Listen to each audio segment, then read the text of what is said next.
The lobby doors didn't open. They exploded inward, glass and rain together, and the first thing that hit her wasn't the wind. It was the smell.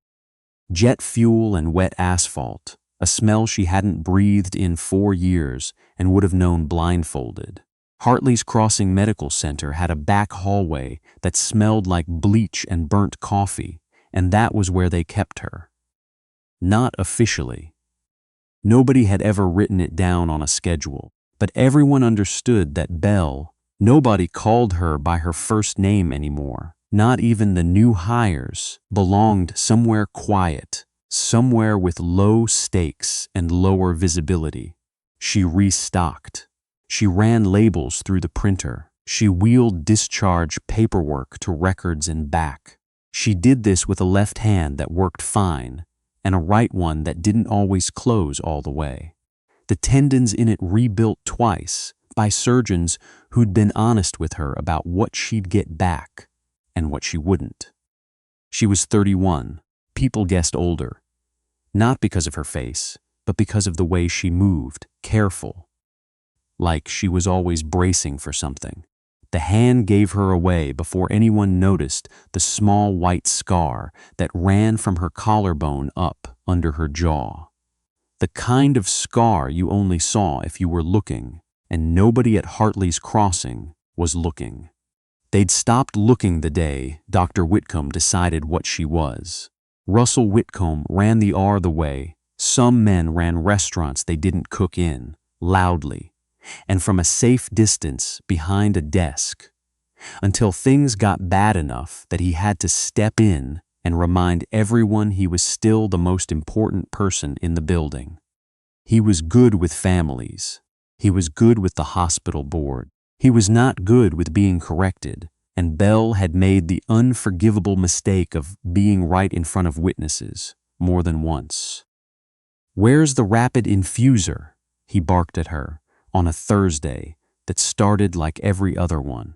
"I had 3 units of ONEG flagged for Bay 2 and now it's not in the cart." "It's in for service," Belle said. Biomed flagged it Tuesday, faulty pressure valve. I tagged a loaner from cardiac. It's already staged in Bay 2. He looked at her like she'd spoken out of turn just by knowing the answer. "I don't need a supply tech doing my inventory analysis, Decker. I need equipment where I put it." He never used her first name. He used the last one like it was a job title he was assigning her on the spot.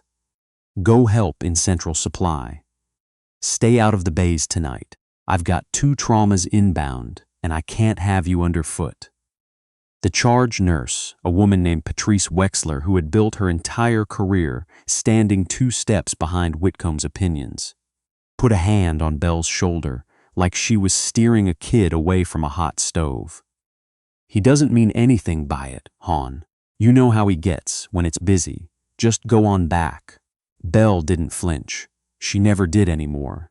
The hand on her shoulder didn't even register as a touch worth reacting to. She'd had hands on her in places that mattered far more, holding her down so a medic could pack a wound while incoming fire chewed through a mud wall 11 feet away.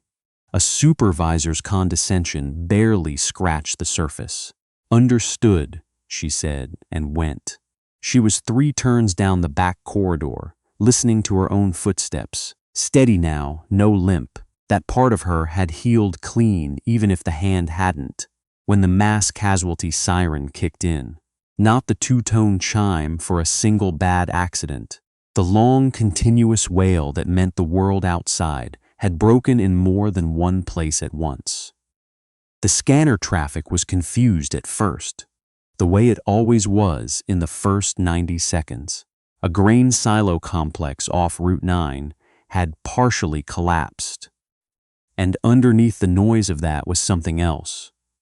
Military channels bleeding through, garbled, urgent, talking about a convoy and an exercise gone wrong and ordnance that shouldn't have been anywhere near the collapse zone. Fort Caswell ran live fire training out past the silos twice a year.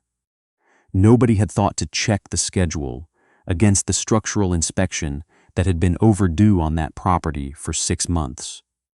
Within 15 minutes, Hartley's Crossing stopped being a hospital and became a holding pen for chaos. Stretchers came through the doors, faster than staff could triage them. Whitcomb was in the thick of it, his composure fraying visibly. Sweat soaking through his collar as he hit injuries that didn't show up in the textbooks he'd built his reputation on. Crush wounds, partial amputations, a chest that wouldn't stop filling with blood, no matter how many chest tubes he threw at it. Belle stood at the edge of the supply room with a duffel bag she kept zipped at the back of a shelf where nobody bothered to look. Combat tourniquets, hemostatic dressings, a chest seal kit that had never once been opened in this building. Her hands found the zipper before her mind had finished deciding. She was moving down the hall before she'd given herself permission to. She found Whitcomb in Bay 1, both hands buried in a wound that wouldn't close, a man on the table going gray under the lights. "His femorals retracted," she said, voice flat and certain, cutting straight through the noise. "A clamp's not going to find it blind. Pack it and hold direct pressure, or you lose him finding the vessel." Whitcomb spun on her, eyes wild with the particular panic of a man who has never once in his career not known what to do. "I told you to stay in the back, Decker. This isn't." "He's got 60 seconds, Belle said, holding out the gauze. "Maybe less."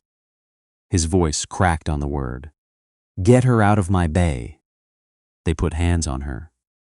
Gently, because even the security guards seemed embarrassed about it, and walked her into the hallway. She didn't resist. She'd learned a long time ago that fighting people who were scared just made them more dangerous. She stood against the cinder block wall, listening, and 3 minutes later she heard the monitor in Bay 1 go flat and stay there. She closed her eyes. Somewhere behind them, the wall didn't feel like a hospital corridor anymore. It felt like the inside of a transport truck, dust thick enough to chew, somebody screaming a name that wasn't hers, but that she'd answered to anyway, because there was no one else left standing to answer it. That was when she felt it, not heard, felt in the floor, in the soles of her shoes, a vibration too rhythmic and too heavy to be anything civilian.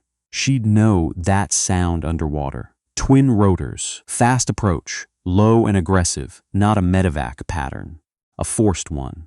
Outside, the storm bent sideways under the downwash before the aircraft were even visible.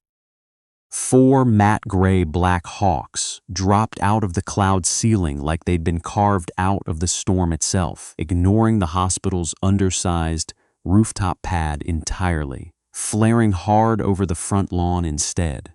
The rotor wash flattened the ornamental hedges, peeled a section of awning clean off the entrance, and sent 2 parked sedans skidding sideways on their suspension. Inside, the entire ER went silent for 1 suspended second before the front doors gave way.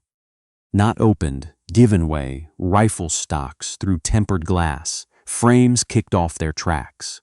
Rain and wind, and the smell of jet exhaust poured into the lobby, along with a column of soldiers in full combat kit, moving with a precision that had nothing to do with rescue and everything to do with retrieval. 4 of them carried a litter between them. A man strapped down under a tangle of lines and battlefield dressings already soaked through. Walking alongside, barking into a radio mic clipped to his collar, was a broad-shouldered officer with 3 days of stubble and a face set somewhere between fury and desperation.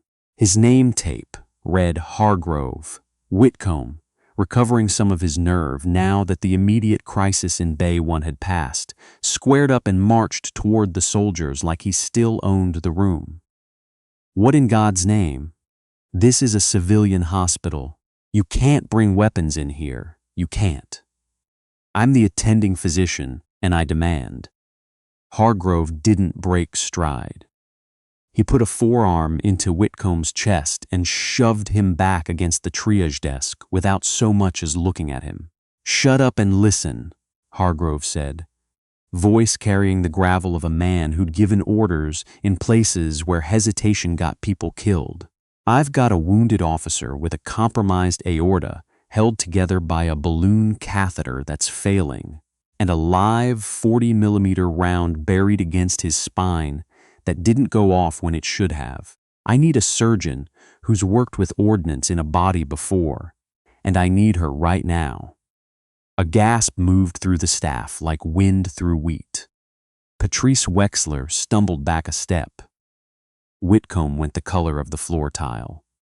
"Alive, you brought an explosive into my hospital? Get the bomb squad. I am not letting my staff anywhere near. I don't care about your staff." Hargrove's eyes swept the room, hard and searching. "We're looking for Sergeant First Class Reaper. We tracked her residency to this hospital. Bring her out, or my CO is dead in 10 minutes. Silence. Confused glances. "We don't have anyone here by that name," Wexler said. "She's not a doctor," rumbled a second voice. A younger soldier, built like a doorframe, an IV bag held over the wounded man's chest. "Combat medic. Forward surgical team, joint special operations.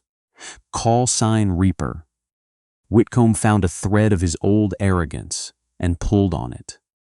"Major, I know every clinical staff member in this building. We have nurse practitioners and second-year residents. We do not have special operations medics. The hell you don't." Hargrove pulled a photograph from inside his vest, creased and stained at one corner, and slapped it onto the triage counter. It showed a woman crouched in a dirt alley somewhere sun-bleached and far from here, soot across her cheek, one hand pressing a dressing into a soldier's throat, while the other held a sidearm level and steady, aimed at something off-frame. Patrice leaned in to look. Her mouth fell open. She turned, scanning the crowd packed into the corridor, and her eyes stopped at the far end by the supply elevator. Belle stepped forward into the light. No limp. There'd never been one to hide. But something in her had shifted, the exhaustion gone from her face, replaced with a stillness that made the air in the room feel thinner. She dropped the box of catheter kits she'd been carrying. It hit the floor and nobody moved to pick it up. "Decker, get back. This is a military matter. This doesn't concern." She walked past Whitcomb like he wasn't there. She stopped 3 feet from Hargrove. He looked down at her. The woman who restocked his cardiac unit's gauze. The woman whose name he'd never once bothered to learn. And snapped to attention so fast, the rifle slung across his chest clattered against the buckles of his vest. Every soldier behind him followed half a beat later. A dozen rifles shifting in salute, the sound rolling through the lobby like distant thunder. "It's been 3 years since anyone called me that, Hargrove," Belle said quietly. "I know, Sergeant." His eyes were pleading now. All the command authority drained out of his voice. "But Colonel Pruitt's out of time. The balloon's failing.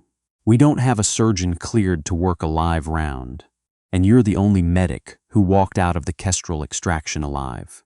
You're the only one who knows how to do this." Whitcomb found his voice again, louder this time, trying to claw back the room. "This is insane. Decker is a supply technician. She has no surgical privileges in this facility, and I will not." Belle turned to look at him, and whatever softness had ever been on her face for him was gone entirely. "Doctor," she said, each word measured and cold, "if you say one more sentence to me, I will let Corporal Mateo here escort you into the supply closet you keep sending me to. Now step back from my patient." She turned to the soldiers.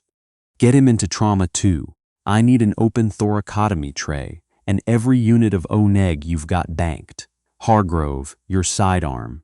If that fuse trips, He's not burning alive on my table. Trauma 2 cleared out like a fire alarm had gone off. Nurses and techs scrambling behind the reinforced observation glass the second the word "live round" registered. Only Bell, Hargrove, and the young corporal. Rise, his name tape read, though she hadn't asked. Stayed inside with the dying man on the table. Colonel Aaron Pruitt, his face the color of wet paper. The glass doors slid shut and locked. The only sounds left were the cardiac monitor's erratic beeping and rain, hammering the windows in long, uneven sheets. Bell looked down at Pruitt's face, sweat-soaked and slack, and for a moment the room around her wasn't a hospital bay at all. It was a forward aid station with sand in every seam of her gloves, the air tasting like scorched metal, and the only thing standing between a man and the ground was how fast her hands could move before her mind caught up to what they were doing. Rise, gloves and gown now. He fumbled the sterile pack open, helped her scrub in with hands that shook just slightly more than hers did. Status on the balloon, she said. Pressure's dropping, Hargrove said. Eyes locked on the monitor, walls too shredded to hold. 3 minutes, maybe less, before it fails completely. And the round? 40 mil, high explosive. Hit the convoy during the collapse, didn't detonate on impact. It's sitting against his 12th rib, less than an inch off the descending aorta. EOD's wheels up from Caswell, but they're 12 minutes out. We don't have 12 minutes. Bell's eyes didn't leave the wound. If that balloon goes, I open his chest and cross-clamp by hand. Cracking the ribs might be enough vibration to set off the impact fuse. Hargrove drew his sidearm, checked the chamber with a practiced thumb, and laid it on the steel tray beside the scalpels. If it arms, he said quietly, you use that. Don't let him burn. He didn't wait for her to answer before he said it. He just needed it said. Bell looked at the gun for half a second. She nodded once. Rise. You're my surgical assist. Hargrove, you're on suction and vitals. When I say pull, you pull. Are we clear? Yes, ma'am, they said together, and something in the way they said it. No hesitation, no question of her authority. Settled over the room like the floor had finally found level ground. Behind the glass, Whitcomb pressed himself against the observation window. Phone against his ear, voice climbing toward hysteria as he tried to reach someone, anyone, with the authority to make this stop. He watched the woman he'd spent 3 years calling a liability pick up a number 10 blade, with hands that didn't shake at all. The monitor screamed. BP's tanking, 40 over nothing, Hargrove called. Balloon's gone. He's crashing. Time's up, Bell said, and cut. The incision ran from sternum around to the armpit in one continuous motion. Blood welling dark and immediate. She reached for the rib spreader, fit the blades into the wound, and cranked the handle. Bone gave way with a sound that made Reyes flinch, even though he'd heard worse in the field. She didn't flinch. She'd stopped flinching at sounds like that a long time ago. Retractor, Reyes, pull the lung clear. He plunged gloved hands into the cavity. Suction, Hargrove. The major shoved the tube into the pooling blood, and through the red haze Bell found it. The tear in the descending aorta, pulsing weakly with what little pressure was left, and just below it, half submerged, the brass-green casing of the round, close enough that her glove brushed it reaching for the artery above the tear. Her hands didn't tremble. They moved like they belonged to someone who had done exactly this, in exactly this kind of silence, more than once before. She slid the clamp past the casing, found clean tissue above the tear, and locked it down. The geyser stopped. Clamp secure, she said. Voice perfectly flat. Push 2 units. 1 of epi. Wake his heart back up. 10 seconds. 15. Then the flatline stuttered, caught, and steadied into a slow, ragged rhythm. Hargrove exhaled like he'd been holding his breath since the helicopter lifted off. "He's stable. You did it." The doors blasted open again before she could answer. 4 men in heavy bomb suits, moving with the deliberate weight of people whose entire job depended on not hurrying. The lead tech, name tape reading Cooper, stepped into the bay, looked at the open chest, the clamped vessel, the round resting a hair's width from the spine, and then at Bell. "You left the hard part for me, didn't you?" he said through his helmet radio. "It's wedged tight," she said, stepping back to give him room. "The casing's deformed from impact. Twist it wrong and the friction might finish the job the fall started." Cooper nodded slowly, pulled a non-magnetic extraction tool from his kit, and said, "Anybody without a death wish, clear the room." "I'm not leaving my patient," Bell said. "Not leaving my CO," Hargrove echoed. Reyes just crossed his arms and planted his feet. Cooper sighed behind his visor. "You people are out of your minds." Then, nobody breathed. 4 minutes of total silence, broken only by the click of his tools and the steady beep of the monitor. Bell watched without blinking as he worked the round, free from the shattered ribs, caught it in a lined containment pouch. The second it came loose, and sealed it before handing it off to a second tech, who sprinted it straight out the back exit toward a waiting containment truck. Target secured. Cooper flipped his visor up, wiping sweat from his eyes. "That's the steadiest set of hands I've seen on a table, ma'am, and I've worked with a lot of surgeons." "Thank you, Sergeant." Bell was already turning back to the wound. "Now I need to close this artery before the tissue starts dying on me. Reyes, give me a 30-weight suture." For the next 40 minutes, she worked without a wasted motion, repairing the torn vessel with the kind of precision that took most surgeons a decade to develop, and some never did at all. When she tied off the last stitch and released the clamp, the blood moved through clean. No leak, no shudder in the line. Pruitt was going to live. By the time she finished closing and dressing the wound, dawn had started leaking gray light through the cracks in the storm clouds outside. The soldiers transferred Pruitt onto a transport litter. Bell stripped her gown and gloves, dropped them in the biohazard bin, and walked back out into the main lobby where the scene had changed entirely. The mass casualty surge had been brought under control while she'd been in surgery, but the staff stood frozen now in a loose circle around the open floor, watching. Whitcomb stood near the triage desk, flanked by the hospital's CEO and 2 uniformed police officers who'd clearly been called for something other than crowd control. His face was a mess of fury and humiliation, his composure barely holding.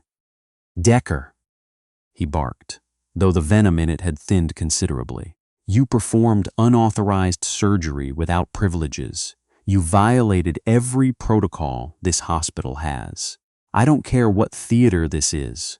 You're terminated, and I will personally see to it the board pursues criminal charges for practicing without a—" "Shut your mouth, civilian."